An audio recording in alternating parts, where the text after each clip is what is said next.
அனைவருக்கும் வணக்கம். மீன ராசிக்காரர்களுக்கு மிகப்பெரிய சம்பவம் ஒன்று நடக்க போகிறது என்று சொல்லக்கூடிய வகையில் கிரகநிலைகளின் அமைப்பை ஆராய்ந்து பார்க்கும் போது இந்த மாசி மாதத்தில் எதிர்பார்ப்பதை விட அதிரடியான மாற்றமும் முன்னேற்ற வாய்ப்புகளும் உங்களை தேடி வருவதோடு யார் நினைத்தாலும் தடுக்க முடியாது மிகப்பெரிய சம்பவம் ஒன்று நடந்தே தீரும் என்று சொல்லக்கூடிய வகையில் மீன ராசிக்காரர்களுக்கு எந்தெந்த நிகழ்வுகள் அமைந்துள்ளன, கிரகநிலைகளின் அமைப்பை முழுமையாக ஆராய்ந்து பார்க்கும் போது இந்த மாசி மாதத்தில் 6 கிரகநிலைகள் ஒன்று சேருகின்றன.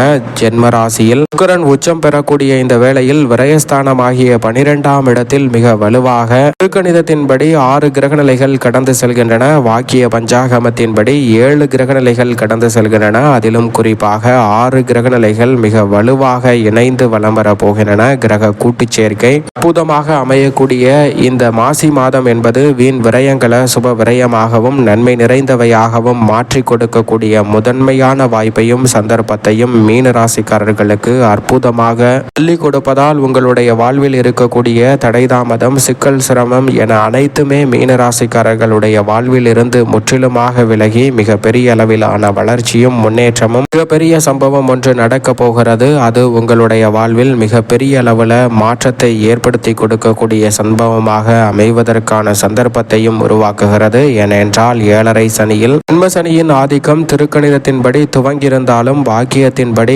முழுமையாக துவங்கக்கூடிய ஒரு தருணமாகவும் இந்த வேலை அமைகிறது. எனவே சரியாக இந்த தருணத்தை பயன்படுத்திக் கொள்ளுங்கள். அதிலும் குறிப்பாக விரயஸ்தானமாகிய 12ஆம் இடத்தில் சூரியன், சுக்கிரன், புதன், செவ்வாய், சனி, ராகு என 6 கிரகநிலைகள் ஒன்றிணைந்து விரயஸ்தானமாகிய 12ஆம் இடத்தை வலுப்படுத்துகின்றன. சந்திரனும் அந்த இடத்தை கடந்து வரப்போகிறாருங்க. திருக்கணிதத்தின்படி பார்த்தால் முழுமையாக 6 கிரகநிலைகள் வலம் வர போகின்றன. வாக்கியத்தின்படி பார்த்தால் 7 கிரகநிலைகள் அந்த இடத்தை கடக்க போகின்றன. எனவே இந்த கிரக கூட்டுச் சேர்க்கை என்பது பல வகையில் விரயத்தை ஏற்படுத்தினாலும் அந்த விரயம் சுப விரயமாகவும் மன வருத்தத்தையும் வேதனையையும் குறைத்து நன்மையையும் வளர்ச்சியையும் ஏற்படுத்தி கொடுக்கும் விரயமாக அமையக்கூடிய சந்தர்ப்பம் உண்டு. அதோடு மட்டுமல்லாது பல வகையில் இருந்த தடைகளும் சிரமங்களும் அலைச்சல்களும் இனி வரக்கூடிய தருணத்தில் நிச்சயமாக அதிகரித்தாலும் கூட அதற்கேற்ற ஆதாயம் கிடைப்பதற்கான சந்தர்ப்பத்தை உருவாக்கி கொடுக்கிறது. எனவே மீனராசிக்காரர்களுக்கு வேலை பளு, பணிச்சுமை அதிகரிக்கிறது என்று எண்ணி கவலைப்பட வேண்டாம். அதை விட நீங்கள் எதிர்பார்க்கக்கூடிய வருமான உயர்வுக்கான நல்ல சந்தர்ப்பம் நிச்சயம் நிறைவாக அமையக்கூடிய சந்தர்ப்பம் இந்த வேளையில் உண்டு. எனவே தவறவிடாமல் இந்த தருணத்தை பயன்படுத்தி கொண்டால் மிக பெரிய அளவிலான சிறப்பான மாறுதல்களும் முன்னேற்ற வாய்ப்புகளும் உங்களை தேடி வரும் சிறப்பான தருணமாக இந்த வேலை அமைய போகிறது. எனவே உறுதியாகவே மீனராசிக்காரர்கள் இந்த தருணத்தை சரியான முறையில் பயன்படுத்திக் கொள்ளுங்கள். அதோடு மட்டுமல்லாது மீனராசிக்காரர்களுக்கு இந்த வேளையில் ராசியின் அதிபதியான குரு பகவான் முகஸ்தானமாகிய 4ஆம் இடத்தில் வலுவாக அமர்ந்திருக்கிறார். அவரது சுப பார்வை மிகவும் வலுவாக விரயஸ்தானம் 10 மற்றும் 8 ஆகிய இடங்களில் கிடைக்கிறது. 12ஆம் இடத்தை ராசியின் அதிபதியான குரு பகவான் பார்க்கக்கூடிய வேளையில் அந்த இடத்தை கடந்து செல்லும் கிரகநிலைகளை வலுப்படுத்துகிறாருங்க.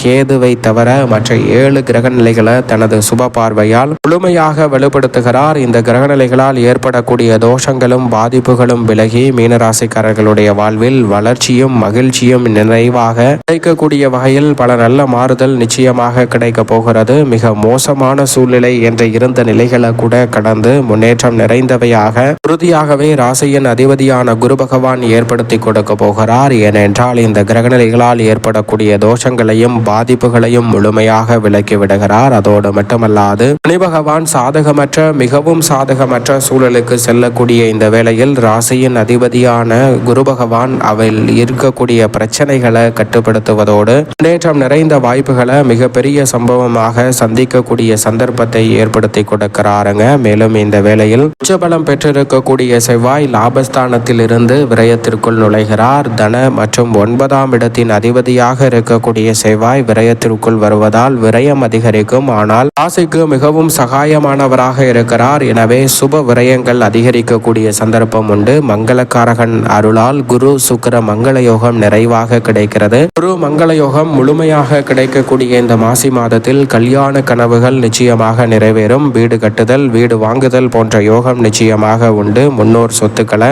பெறக்கூடிய நல்ல சந்தர்ப்பம் இந்த வேளையில் மீனராசிக்காரர்களாகிய உங்களை தேடி வருகிறது. இந்த தருணத்தில் பல்வேறு வகையில பாதிப்பு அடைந்திருக்கிறது என்று நினைத்த சூழல்கள் அனைத்தையும் பராமரிப்பதோடு மட்டுமல்லாது மிக முன்னேற்றம் நிறைந்தவையாக மாற்றிக்கொள்ள கொள்ளக்கூடிய சந்தர்ப்பம் உண்டு. குறிப்பாக சொத்துக்களை வாங்கக்கூடிய நல்ல சந்தர்ப்பம். 7.5 சனி காலகட்டம் என்றாலும் மீனராசிக்காரர்களுக்கு கிடைப்பதற்கான சந்தர்ப்பத்தை செவ்வாய் உருவாக்கி கொடுக்கிறார். லாபத்தில் முற்பகுதியில் உச்சம் பெற்றிருக்கிறார். எனவே அமோகமான நன்மை உங்களை தேடி வருகிறது. இதோடு மட்டுமல்லாது ராசியின் உச்ச அதிபதியாக இருக்கக்கூடிய சுக்கிரன் மிக வலுவாக விரயத்தில் இருக்கிறாருங்க. மிக விரைவில் அவர் 3ஆம் தேதி முதல் மார்ச் 3ஆம் தேதி முதல் ஜென்ம ராசியில் உச்சபலம் பெறுகிறார். ராசியின் நாதர் உச்சபலம் பெறும் தருணம் என்பது உறுதியாகவே மிகப்பெரிய அளவில் வரவேற்கத்தக்க மாற்றங்களை ஏற்படுத்தி கொடுக்கும். ராசியின் அதிபதியான குருவின் பார்வையில் கை கிரகமாக இருந்தாலும் சுக்கிரன் அவரை நட்பு கிரகமாகவும் சமகிரகமாகவும் தான் பார்க்கிறார். அவரின் வீடுதான் உச்ச வீடு. எனவே அவர் உச்சபலம் பெறக்கூடிய இந்த வேளையில் பழக்க வழக்கங்களால் ஏற்பட்ட பல பிரச்சனைகளுக்கு நல்ல தீர்வு கிடைக்கும். நீங்கள் எதிர்பார்ப்பதை விட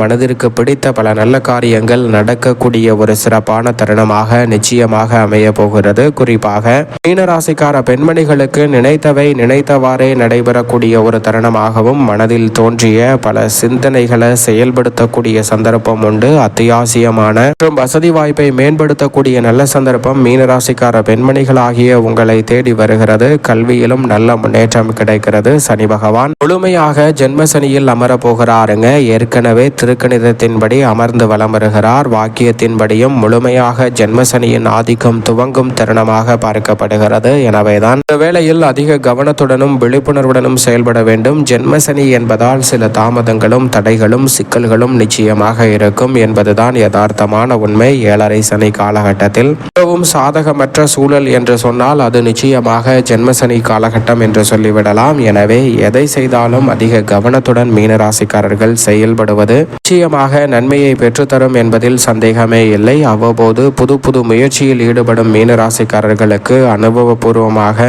நீங்கள் எதிர்பார்த்து காத்து கொண்டிருக்கக்கூடிய நல்ல வாய்ப்பும் சந்தர்ப்பமும் மிக சிறப்பாக கைகூடும். உங்களுடைய ஆலோசனைகள் அதிக கவனம் பெறுவதோடு மட்டுமல்லாது அனைத்தையும் ஆலோசித்து செய்வதால் மீனராசிக்காரர்களுடைய வாழ்வில் ஏற்படக்கூடிய நெருக்கடிகளும் பாதிப்புகளும் நிச்சயமாக கட்டுக்குள் இருக்கும். அதோடு மட்டுமல்லாது சனி பகவானின் பார்வை பல இடங்களை வலுப்படுத்துகின்றன.